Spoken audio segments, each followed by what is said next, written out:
Oi, gente, tudo bem com vocês? Eu vou deixar uma palavra aqui em Juízes, capítulo 6. Vou ler a partir do versículo 12, que diz assim: Então o anjo do Senhor lhe apareceu e lhe disse: O Senhor é contigo, varão valoroso. Então essa história aqui vai ser a história de Gideão, gente. Gideão foi um homem escolhido por Deus para livrar, para tirar o povo da mão dos medianitas. Então aqui se retrata um tempo de crise financeira, um tempo de crise emocional, um tempo de crise espiritual. E assim, os homens estavam sofrendo muito aqui. E aqui o que que acontece? No momento em que tá lá, Gideão trabalhando, coitado, malhando trigo no lagar. Não se malha trigo no lagar, gente. O lagar é um lugar onde espreme as uvas para fazer o suco de uva. E é um lugar fechado. E para malhar o trigo teria que ser um lugar aberto. Por que que Gideão estava malhando o trigo no lagar? Porque ele estava sendo perseguido. Ele estava em um momento de aflição. Então eu imagino lá, Gideão trabalhando. E o anjo, gente, o anjo aparece e senta debaixo de um carvalho, lá de uma planta, de uma árvore. E na hora tá lá, Gideão trabalhando. E o anjo chega para Gideão e fala: O Senhor é contigo, varão valoroso. Eu sendo Gideão, quer dizer, tá, o Senhor é comigo, mas me ajuda aqui, anjo. O que é isso? Eu tô o dia todo malhando trigo no lagar. E você me aparece dizendo que o Senhor é comigo? Eu iria ser criativa para soltar uma pérola dessa, só que ele também não levou desaforo não, viu? E Gideão chegou aqui e falou assim, ó, no versículo 13. Mas Gideão lhe respondeu: Ai, Senhor meu, se o Senhor é conosco, por que tudo isso nos sobreveio? E que é feito de todas as suas maravilhas que nossos pais nos contaram, dizendo: Não nos fez o Senhor subir do Egito, porém agora o Senhor nos desamparou e nos deu na mão dos midianitas. Gideão estava achando que ele estava desamparado por Deus, que estava todo mundo desamparado por Deus, porque na lógica dele, ele pensou: como é que o Senhor é comigo e eu estou passando por uma situação dessa? E esse povo tá, ó, massacrando o meu povo. Não, não é possível. O que é que tá acontecendo aqui? Para o anjo chegar para mim e dizer isso. Aí, no caso, o que foi que aconteceu aqui? Então o Senhor olhou para ele e disse: Vai nessa tua força. Às vezes parece que Deus é irônico, né? Porque eu imagino a situação de Gideão. Gideão deveria estar lá suado, todo acabado, malhando trigo no lagar, na labuta, na peleja, que nem você no dia a dia, sabe? Dando aquele duro e ainda diz, vai na sua força. Você olha logo e diz, que força, meu Deus do céu. Eu não tô com força, não. Porque se eu for nessa força que eu tô, não vai. Mas aqui ele falou, vai com essa tua força e livrarás a Israel da mão dos midianitas. Porventura não te enviei eu? O improvável mais uma vez é escolhido. Na Bíblia nós vamos ver que todos os homens e mulheres improváveis foram uma missão grandiosa. E quando eu lembro de improvável, eu lembro de Davi. Como é que Deus pega Davi para lutar com Golias, gente? Davi não conseguia nem botar armadura direito. Na verdade, ele nem usava, né? A estratégia de Davi, matar Golias com uma pedra na testa. Não podia ser outra coisa.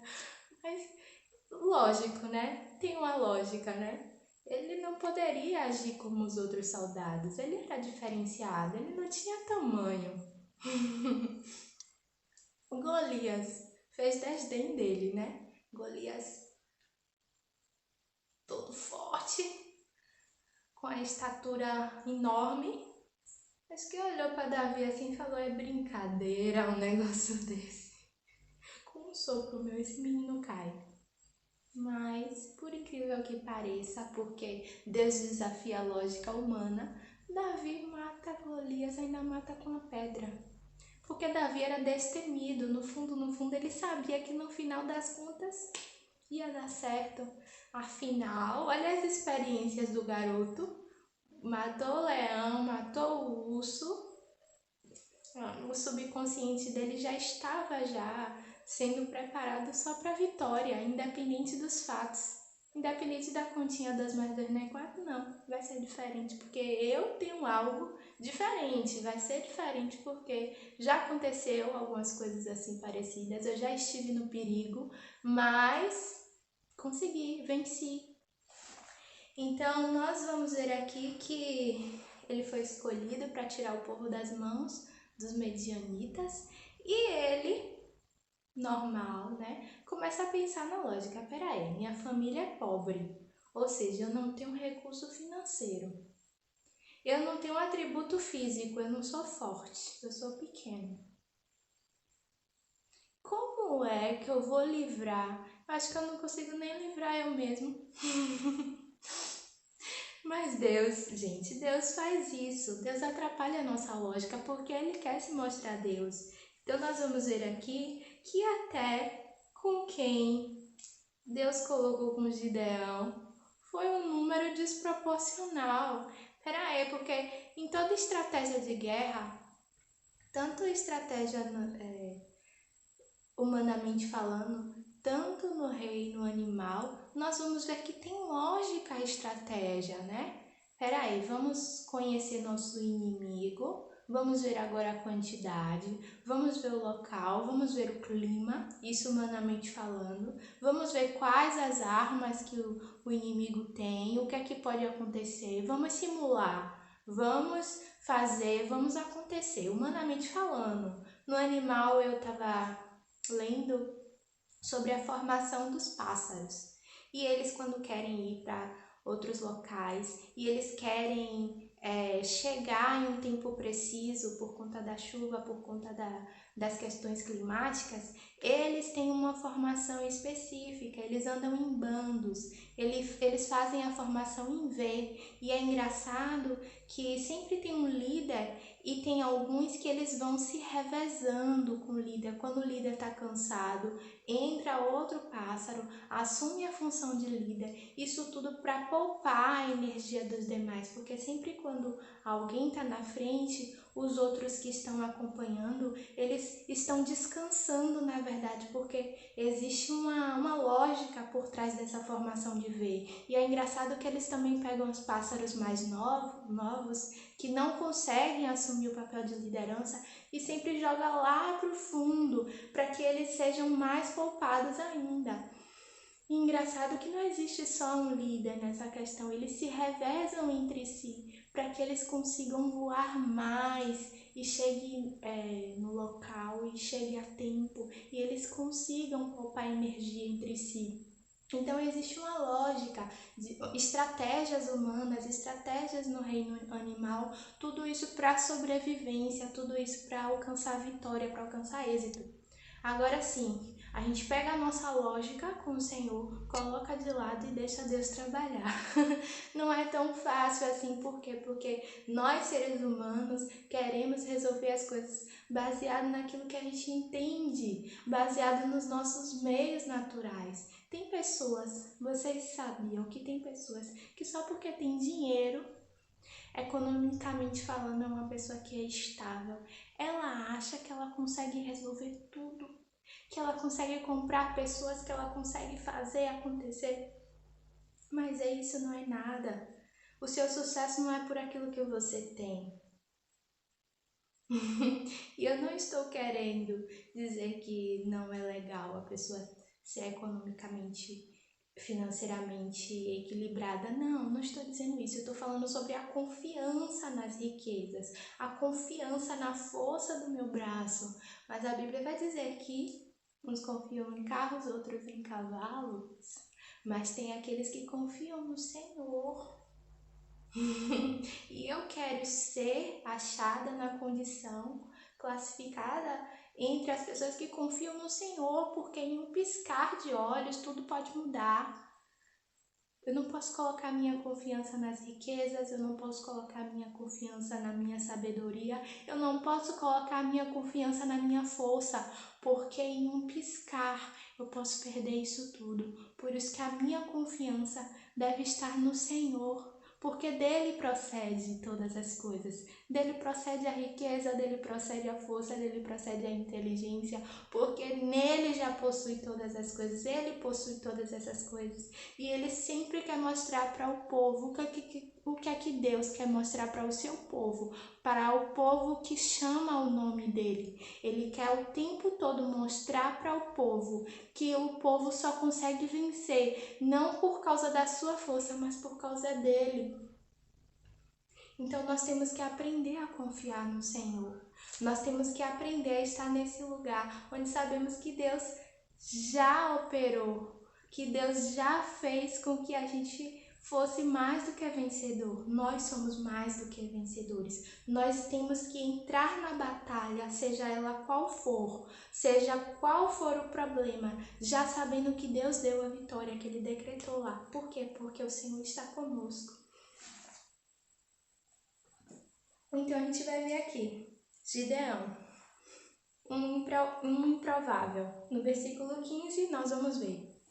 Sem recurso financeiro, pobre, família pobre. Sem recurso nem atributo físico. E ainda os homens que estavam com ele, tá, né? Peraí, já que eu não tenho todas essas condições, pelo menos as pessoas que estão comigo vão ter. Não.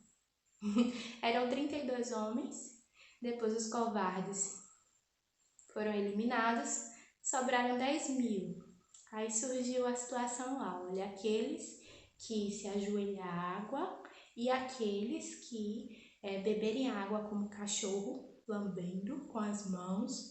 Nós vamos separar, né? Aí eu vejo o Gideão na situação, eu consigo visualizar ele lá. Deve ser uma quantidade boa, né? A quantidade maior deve ficar comigo, né, Deus? Os 10.000, ó, caem fora. E aí sobra o quê? Os 300. 300 homens. Ele deve ter respirado fundo assim, ó. Meu Deus, essa é a minha equipe, 300 homens. Eu vou fazer o que com 300 homens? Como é que eu vou livrar o povo da mão dos midianitas? Com essa história, gente, a gente aprende. A batalha não é vencida pela quantidade de homens. Não é vencida pela quantidade de pessoas que estão do nosso lado. Não é vencida pelo apoio que você recebe, pelos recursos financeiros que estão na sua mão. Ah, tá tudo favorável para que eu consiga, para que eu... Uau! Porque eu tenho todas as vantagens, porque tá tudo favorável a mim. Não. Deus tem a maneira de agir. E a maneira que Deus age foge à nossa lógica.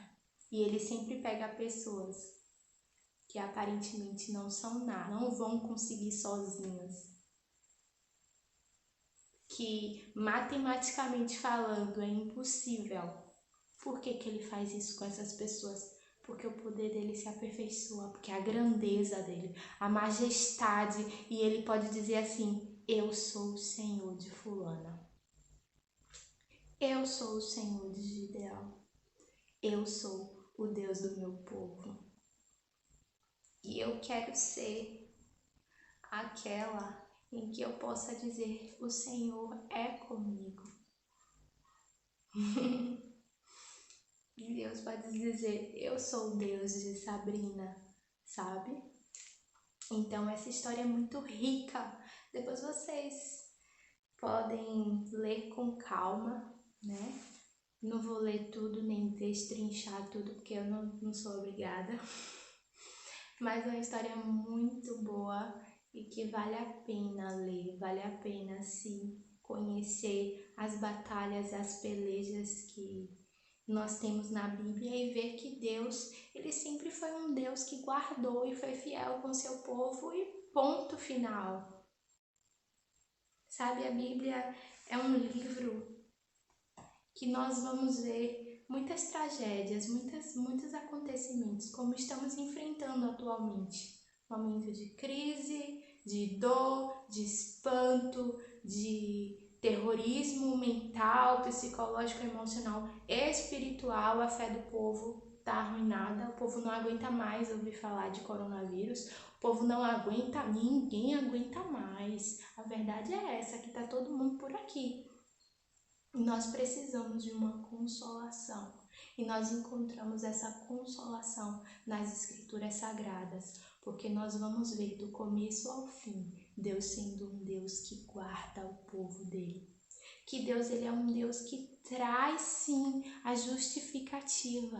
Ele sempre traz o motivo, o porquê, e nós podemos ter esperança nas Escrituras Sagradas, sabendo que essa leve e momentânea tribulação vai produzir em nós um peso eterno, excelente de glória.